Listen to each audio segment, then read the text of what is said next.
What's going on, guys? Chuck here with another awesome Blu-ray purchase. What I got today is a new release from Severin, which is actually kind of a re-release of a previous title that had this with an upgraded 4K format, and that is from 1972, Asylum from Amicus. For those who don't know, uh, this is one of the 7 anthology films that Amicus released, and kind of what they were known for. Of course, obviously, Amicus is the counterpoint to Hammer horror at the time. But again, their big claim to fame was releasing these anthology films, or something I talked about some time ago in the previous video, which you can go back and check out, where I just basically, after being introduced to these films at the drive-in over a weekend, going out and purchasing all of them, and really taking light to them. I always enjoy a good anthology film, but I'm really partial to these, the Amicus ones. And Asylum is one that I kind of have, I don't want to say history with, but it was something that stuck with me before I even knew exactly what it was. And I'll give you background on that. The first time I heard about Asylum was from a book I talked about some time back, which is a major, I don't say guide for me, but it was kind of a starting point for me to getting into these knowledge of some of these kind of, horror and cult classic films. Of course, I'm talking about the Psychotronic Encyclopedia of Film. When I first picked this up, I've talked about it in a video again on this too, that, this was kind of like my gateway into something a little stranger than your typical horror film. And I remember, getting this from the library, getting this from the library, and, being fascinated with the images and artwork in here. But something about a particular image, just right up here, which I'll put a little close up here on the screen, but it was in this book under the Asylum listing, which actually the poster here listed is for the House of Crazies. But when I saw this, I don't even remember if I read the description of what is an anthology film, but this poster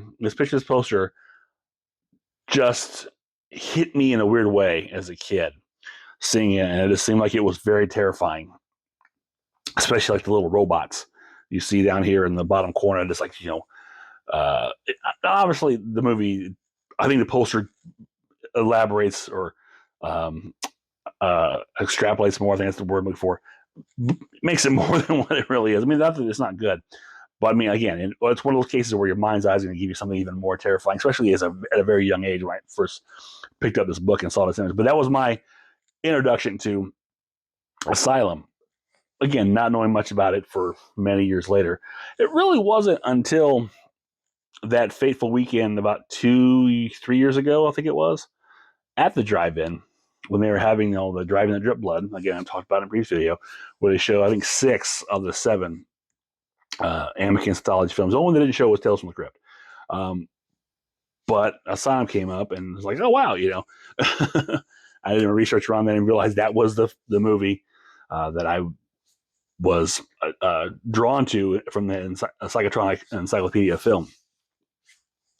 So I went out and purchased all the films. Like I said, I did have the original Severin Blu-ray, which is a fantastic Blu-ray. And this was just released in the 4K upgrade.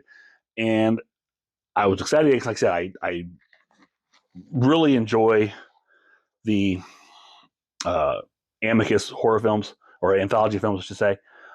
Just, I think last year, I believe it was, Vigor Syndrome put out a 4K of Dr. Terror's House of Horrors, which is the very first of this series. So this is like the second 4K, I believe, that at least I'm aware of. If the more pop up, I will be happy to pick them up, because I would love upgrading these and getting the best possible editions of these. But that being said, so first I wasn't sure if they were just releasing a slip for the, because I don't know if this originally came with it. When I got it, didn't have a slip because I got it late. But it had a nice little slip with it, and it was 4K, and the Blu-ray is still in here also. But I believe, well, let's just get into it. So here is the nice slipcover, of course, referencing one of the stories in here, which I'll get into in just a second. which is one of the first story is very creepy, and I think the story is called Frozen Fear. Basically, you have a guy who's having an affair with his wife, and he wants to get rid of her with his girlfriend, and he ends up chopping his wife up into pieces and putting her in this brand new deep freeze that he bought her. Of course, she's also has this bracelet. She's working with a voodoo guy, and I don't know if that plays into it. But like I said, he's chopped her into pieces, and terror ensues. Fear ensues. Frozen fear ensues. I'll leave it at that if you've never seen it. Here is the back, and this is referencing the last story, Mannequins of Horror. Of course, this has a little robot I was talking about in that poster, and this is the story of this. I'm kind of okay. Let's go back. The framing device of this, I should point out, you have a doctor who's coming into an asylum. He's kind of interviewing for a job, and he's meeting up with another doctor who's in a wheelchair, can't tour around because there was a patient that basically assaulted him, and he's recovering. But the test for this new doctor is to determine, or I should say, okay, the doctor that the new doctor was meant to see is actually now a patient in the asylum. So the doctor trying to get the job, his interview, if you will, is to basically go meet the patients and determine which one of these patients is the actual doctor, who went insane. So it's if he can determine which one it is after meeting these patients, he will get this position in this asylum for the incurably insane. So that's your framing device. So he goes and he meets, each person, and that's when you get into your story. Like I said, the Frozen Fear. Second one, you meet the woman, or is that no? The second one's a Weird Tailor, where you meet a guy who's basically sewing thread, and he has been commissioned to make a suit for Peter Cushing, because Peter Cushing is in almost all these movies, along with Christopher Lee. Peter Cushing, Christopher Lee were almost every one of these films. But anyway, so this tailor's been tasked to make this suit for Peter Cushing's, you find out, dead son. But it's a very special kind of suit with consequences, as always. Then you meet, in the next story, Lucy Comes to Stay. The doctor meets a woman who is basically telling a story of her coming home and from being away. She's having psychological problems. Obviously, her brother's taking her in, and they're trying to avoid meeting her, or she's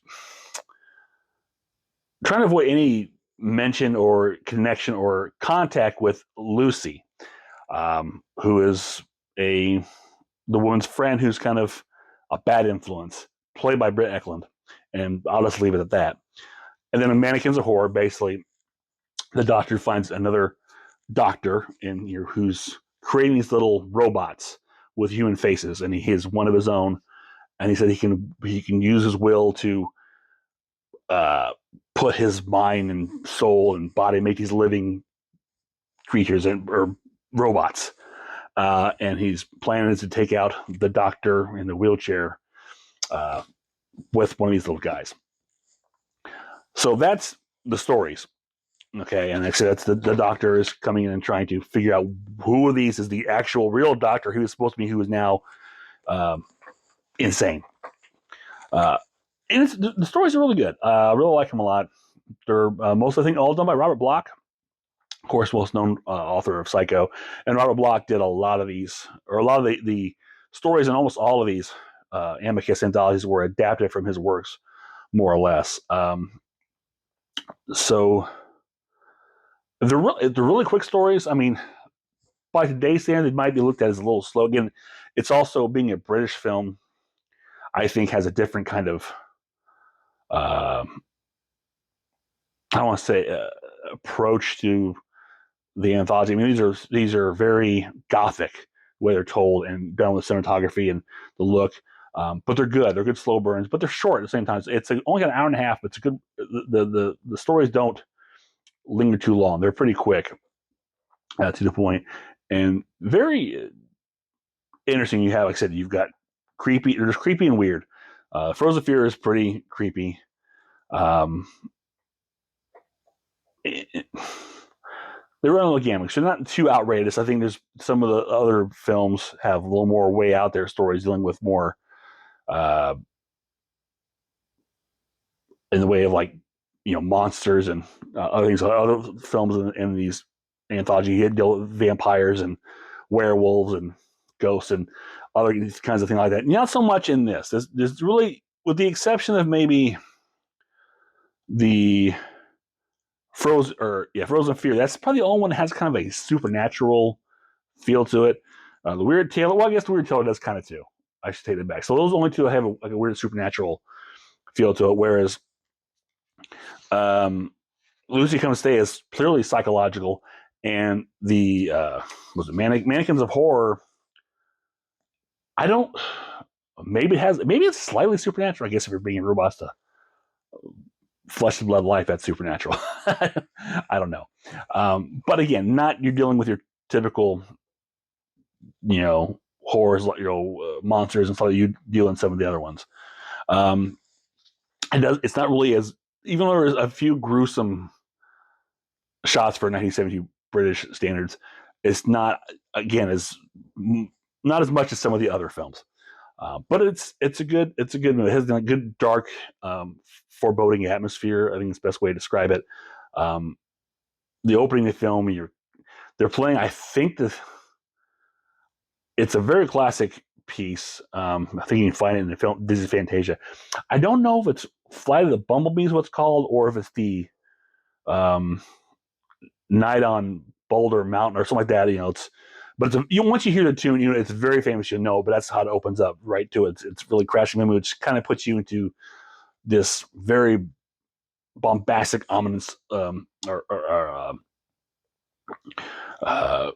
of dread. I guess it's just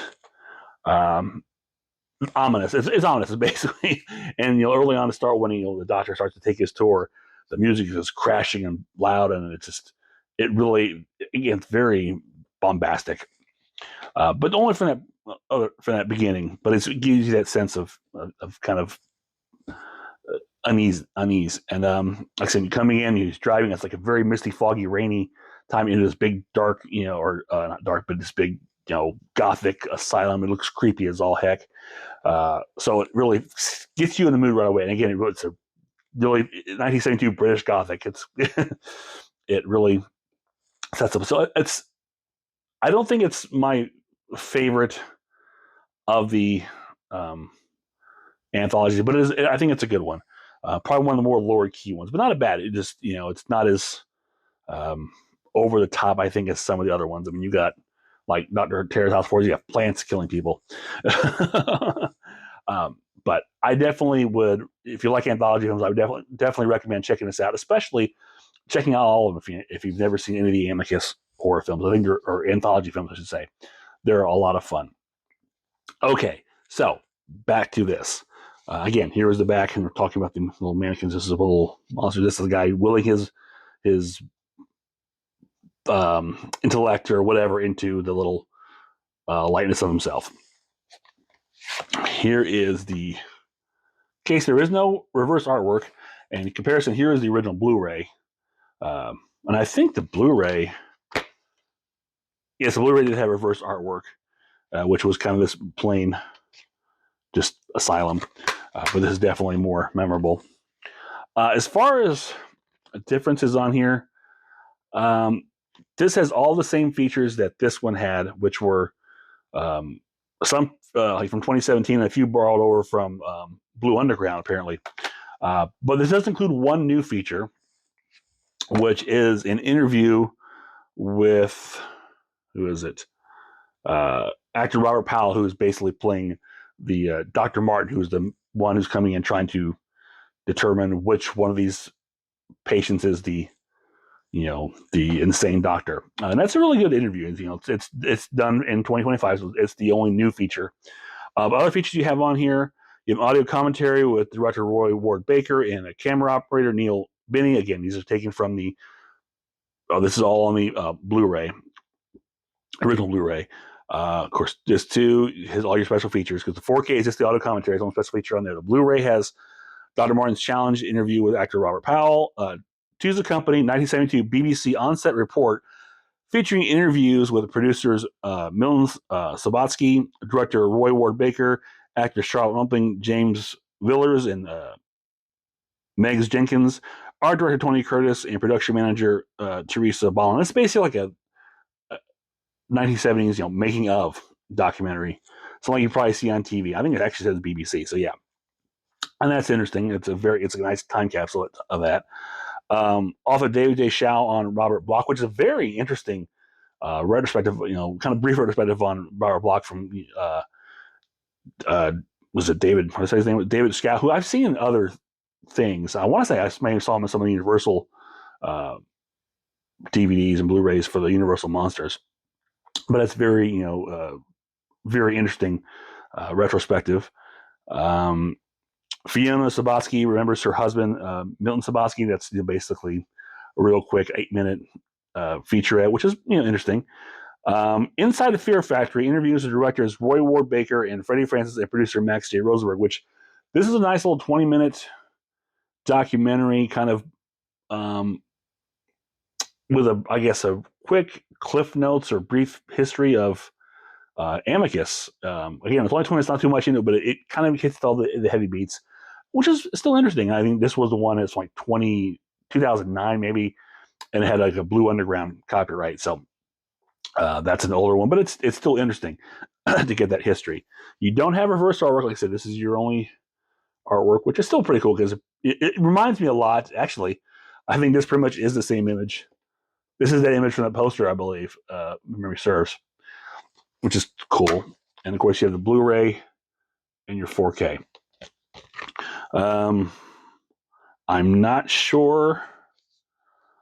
I'm almost assuming that the Blu-ray is a 4K upgrade also, as opposed to what this here is.